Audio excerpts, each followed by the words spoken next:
This is John Molchon Sr. And I'm John Molchon Jr.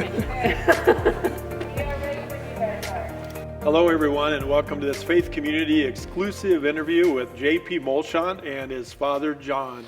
JP, it's an honor for us to have you with us here at Faith Community. We're proud to say you're a son of the congregation, a member here at Faith Community. You're also a Tampa Bay Buccaneer and a Super Bowl champion in your first year. That is pretty awesome.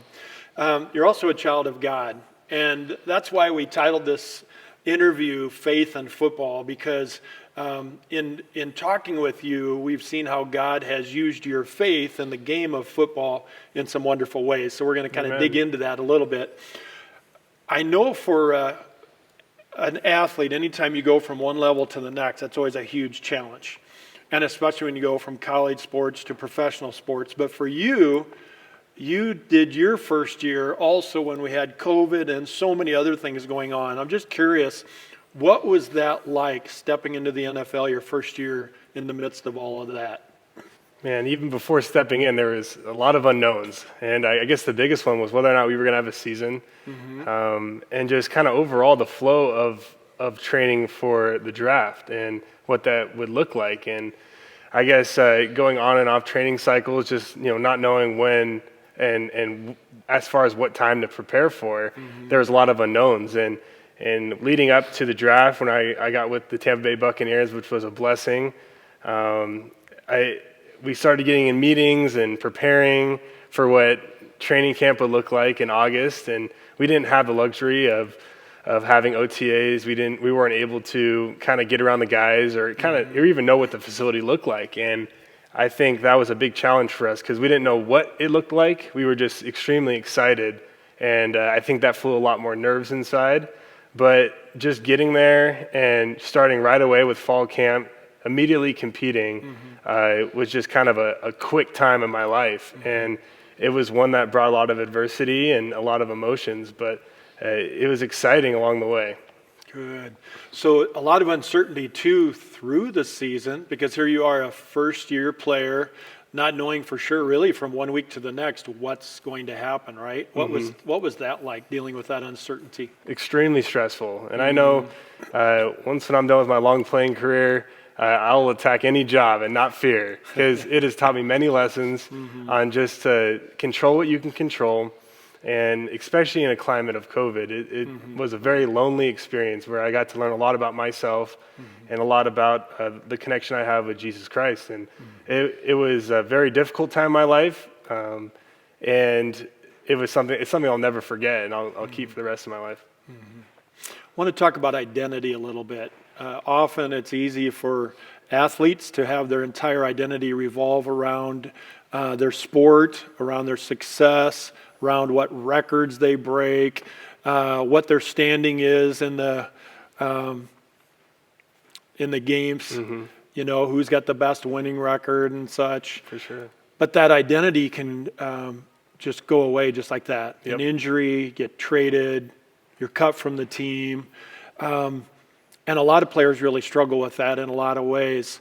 Where do you find your identity in the midst of a world where so much of it is shaped on popularity, fame, football, success? Where's your true identity found? Yeah, my identity is quite the opposite. I can't do this without God and my faith. And I've luckily had the privilege to know this at a very young age, as far as sports go. And I think making sure that that's my focus, and every time I pray is to glorify God in everything I do. And if I feel as if I don't do that, then there's no purpose in what I'm doing. And like you said, it is a faulty idea to really place your love and your passion in material things or fame, because you see that oftentimes in the NFL when your time is up and they move on and you're not an athlete anymore. Guys really struggle with their identity, and I think that's something that I've learned with a lot of veteran players that are also believers. And I just think making sure that that's the real purpose. As long as you're doing that, there's nothing better that can come out of it. And if it is your time to be done and it's time for you to move on to another industry, you could smile and be happy with what you've done because it's for a good reason, and you'll never feel empty in that sense.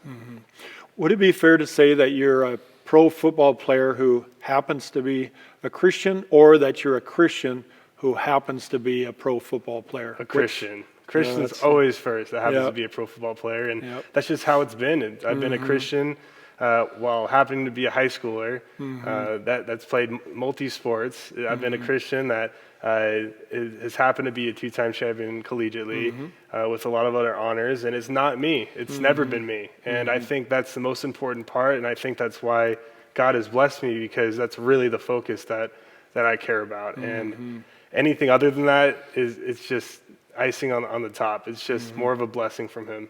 It's exciting to see how you're using that platform of football that God's given you so that you can live out your faith and share your faith and bless others. And I know there's a ministry here in town that is very special. It's near and dear to your heart. Can you tell us a little bit about that ministry and why you love supporting that ministry?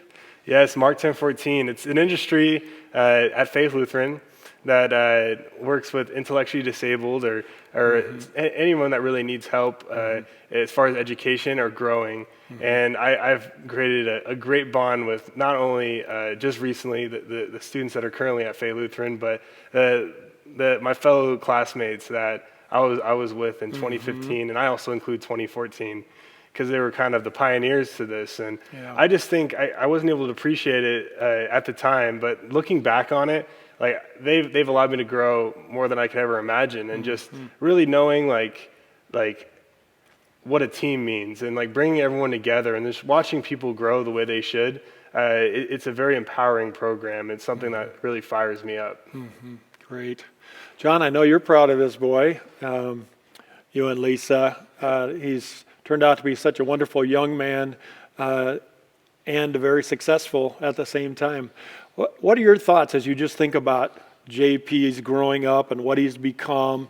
What comes to your mind as you just think about your son? Well, I think that we're a faith-grounded person that is concerned about people, and when you're concerned about people, God helps you through the Holy Spirit to navigate yourself to show how important it is to be a Jesus Christ follower. And I always say, it's so important.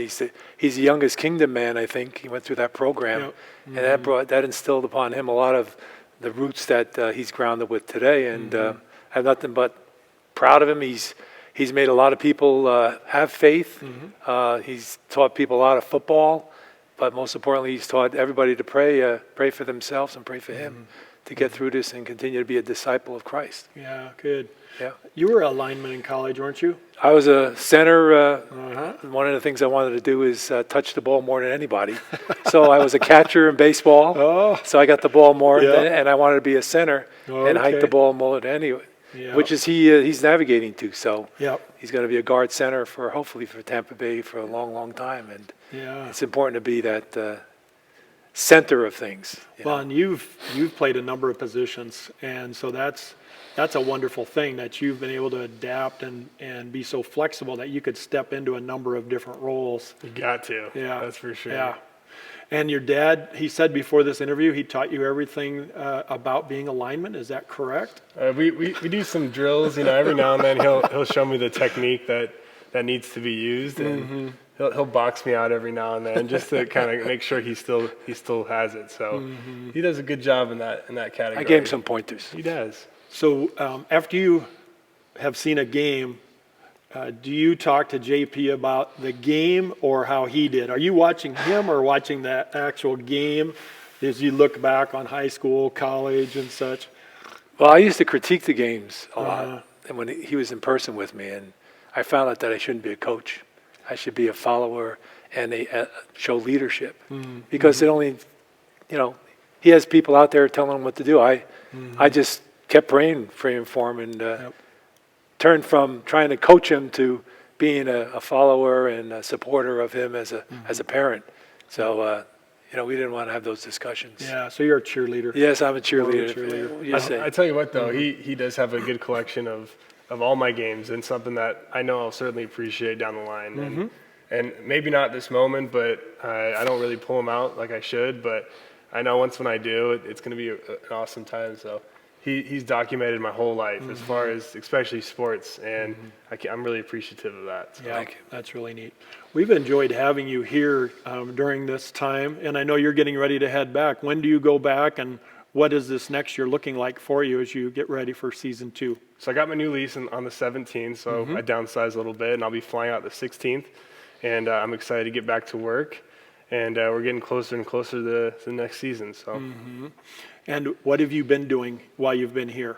I've been low key. I've been Okay. training, resting, and just staying off the radar. A lot of meetings, practicing film, all that kind of stuff, and just especially being aware of the current climate we're in with COVID, just making sure that I protect my job and be responsible in those ways. So not your typical, I guess, stereotypical lifestyle of an NFL football player in off season. So Yeah. Has COVID kept you from being able to worship or get together with other guys for Bible studies, things like that? I would say worship as far as in a church, yes. They kind of altered the idea of what a party looked like from, I think it was around 8 to maybe, I think it got down to 3 people. So that also took out our offensive line dinners as well, our weekly dinners. So that was difficult in that aspect, but online services made it a lot easier. Good. Kind of touching in here, then also my church back in Idaho, and just bouncing back and forth. I think the Bible study remained the same, which was amazing. I got to be around a lot of cool guys and a lot of guys that talked to me even outside of Bible study that kept me focused and just kind of kept my priorities straight on what a day should look like, and really focusing on one day at a time.